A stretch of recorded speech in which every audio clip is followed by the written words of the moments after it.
In this video, you can learn how to change email account password in cPanel. So let's get started with the video. First, you need to sign into cPanel with cPanel username and password, which will bring you to the cPanel settings page. In cPanel settings page, you need to click email account option under email section. Here in email accounts page, you will be seeing all the email accounts set up in cPanel. To change email account password, click the Manage button corresponding to the email account for which you want to change the password.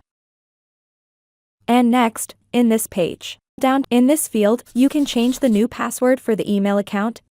You can either generate a random password or type in your custom password for your email account.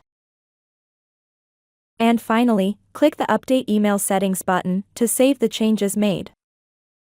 And done, the password has been changed for the email account in cPanel. With this, we have come to the end of this video. Please subscribe to my channel and click the bell icon to get updates when we add more content.